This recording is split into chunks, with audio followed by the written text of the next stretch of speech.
Hello दोस्तों, स्वागत है आपका अपने चैनल नॉलेज का पर। मैं हूं आपका दोस्त अंबर तिवारी और ये आपकी सुबह 6 बजे की क्लास है जिसमें हम डिस्कस करते हैं डेली करंट अफेयर्स को हिंदी में।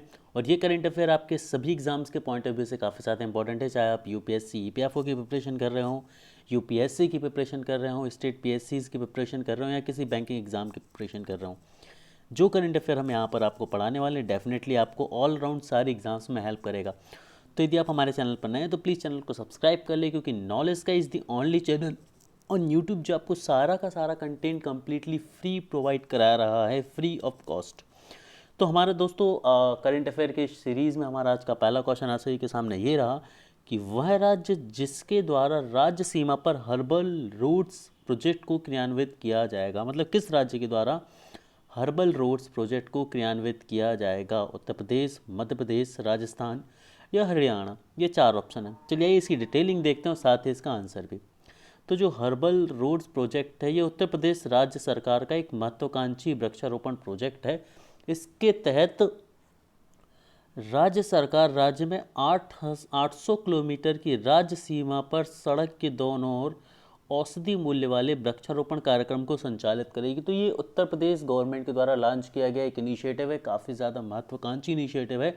इसमें उत्तर प्रदेश सरकार क्या करने वाली है? सिंपल सी चीज़ है कि उत्तर प्रदेश सरकार में जितने भी रोड्स रहेंगे, है ना, उसमें से लगभग 800 किलोमीटर की जो राज्य सीमा के रोड होंगे उन सभी सड़कों के दोनों तरफ पेड़ लगाए जाएंगे। और ख़ास बात यह है कि ये कुछ ऐसे पेड़ होंगे जिनमें औषधीय गुण पाए जाएंगे, मतलब औषधीय गुणों से भरपूर वृक्षारोपण किया जाएगा। और इन पेड़ों में, हर्बल पेड़ों में नीम, पीपल, सहजन आदि शामिल हैं। और इस परियोजना को पायलट प्रोजेक्ट के तहत दिल्ली यमुनोत्री स्टेट हाईवे 57 पर संचालित किया जाएगा। और इस परियोजना का उद्देश्य घरों में बोनसाई और कैक्टस जैसे गैर देसी प्रजातियों का विकास को कम करना होगा। तो ये एक महत्वाकांक्षी प्रोजेक्ट है जिसे Delhi Yamunotri state highway number 57 पर अभी पायलट प्रोजेक्ट पर रखा गया है। आगे बढ़ते हैं। वह राज्य सरकार जिसके द्वारा राज्य स्वास्थ्य रजिस्टर नामक स्वास्थ्य रजिस्टर सेवा प्रारंभ की जाएगी। ठीक है, तो ये किस राज्य सरकार द्वारा किया जाएगा? पंजाब, गोवा, हरियाणा या कर्नाटक। चलिए ये देखते हैं हम इसकी डिटेलिंग में।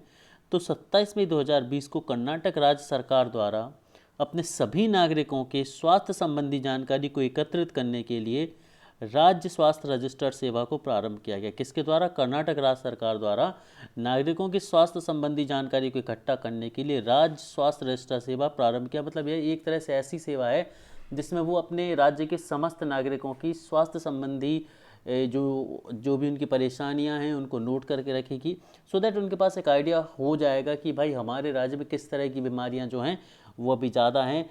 तो ये एक अच्छा इनिशिएटिव है जिससे गवर्नमेंट अवेयर रहेगी बीमारियों को लेकर और उससे निपटने के लिए पहले से ही एक मापदंड मेडिकल जो अर्जेंसी सिचुएशंस है उन सभी के लिए तैयार रहेगी। इस परियोजना का शुभारंभ कर्नाटक के चिकबलपुर जिले से किया जाना है और कर्नाटक की वर्तमान जनसंख्या 6.5 करोड़ है। और इस परियोजना का संचालन राज्य सरकार के शैक्षिक विभाग के कर्मचारियों, प्राथमिक स्वास्थ्य के कर्मचारियों और राजस्व विभाग के माध्यम से संपादित की जाएगी। आगे बढ़ते हमारे अगले क्वेश्चन की तरफ कि केंद्रीय सतर्कता आयुक्त की नियुक्ति संबंधी समिति के सदस्य कौन होते हैं?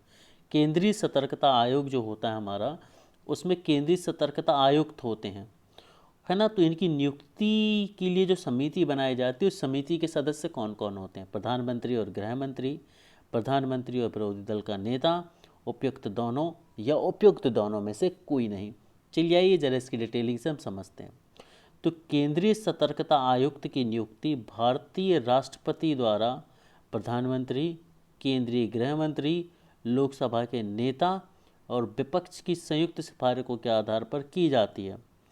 केंद्रीय सतर्कता आयोग की स्थापना संस्थम समिति की सिफारिशों के आधार पर वर्ष 1964 में की गई थी, जबकि इसे एक वैधानिक संस्था का दर्जा वर्ष 2003 में दिया गया। तो याद रखेंगे कि इसकी स्थापना तो 1964 में हुई थी, लेकिन इसे वैधानिक जो संस्था थी उसका दर्जा 2003 में मिला था और वर्तमान समय में यह भारत की सर्वोच्च सतर्कता संस्था है जो अपनी रिपोर्ट राष्ट्रपति को प्रस्तुत करती है सीधे तौर पर।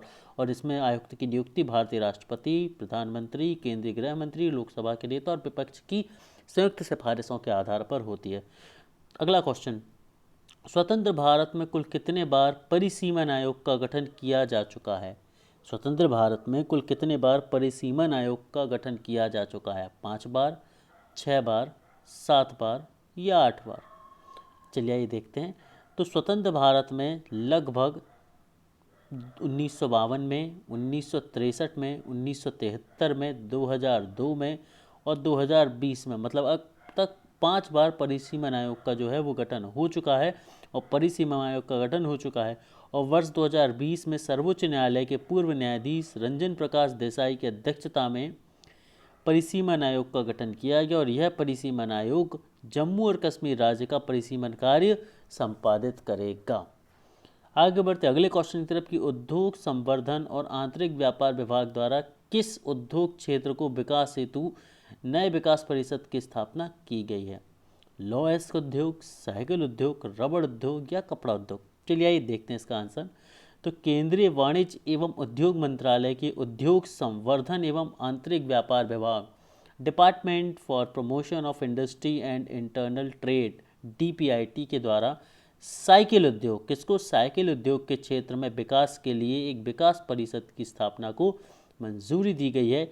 और इस विकास परिषद का उद्देश्य ऐसी साइकिलों का निर्माण करना है जो निर्यात और घरेलू स्तर पर प्रयोग के लिए वैश्विक मानकों के अनुरूप हो। मतलब यह मुख्य रूप से साइकिल उद्योग को उत्थान के लिए किया जा रहा है। तो दोस्तों यहाँ पर हमारा आज का जो सेशन है वो ख़त्म होता है। आई होप आपको पसंद आया होगा। अपने रिव्यू ज़रूर कमेंट चैट में और लाइव चैट में ज़रूर देते रहें। Thank you.